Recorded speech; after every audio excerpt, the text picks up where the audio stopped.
Welcome to my channel simple maths. आपण 7th स्टँडर्डचा algebraic expression आणि ऑपरेशन्स हा लेसन बघतोय.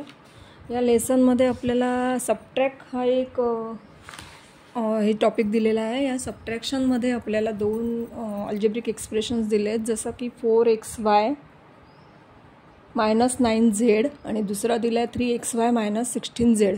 आता आपल्याला इथे सबट्रॅक्ट करायचं आहे, तर आपण आधी हॉरिझॉन्टल मेथड पाहूया. पहिले 4xy -9z हे घेतले आणि याच्यानंतर इथे मध्ये आपल्याला मायनसची साईन द्यायची आणि इथे घ्यायचे 3xy -16z. हे आपण आधी लिहून घेतले. ह्याच्यानंतर आपल्याला हे ब्रॅकेटमधून बाहेर काढायचं आहे. तर आपण इथे घेऊया 4xy -9z. आता हा साईन ब्रॅकेटच्या बाहेर मायनस साईन असल्यामुळे हे साईन चेंज होतील, म्हणून आपल्याला 3xyला द्यायचं आहे मायनसचं साईन आणि या 16zचं साईन होणार आहे प्लस. इथे साईन चेंज झाले. आता आपल्याला लाईक टर्म्स जे आहेत ते लाईक टर्म्स आपल्याला जवळ घ्यायचे आहेत.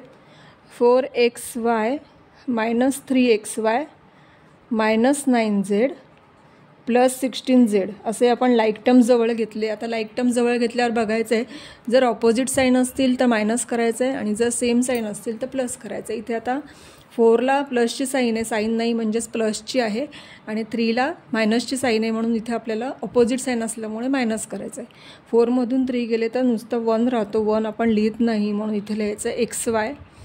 आता साईन इथे मोठ्या संख्येची द्यायची. मोठ्या संख्येला प्लसची साईन असल्यामुळे आपल्याला इथे साईन द्यायची गरज नाही आहे. आणि ह्या ठिकाणी आता आपल्याला 16मधून 9 काढायचे.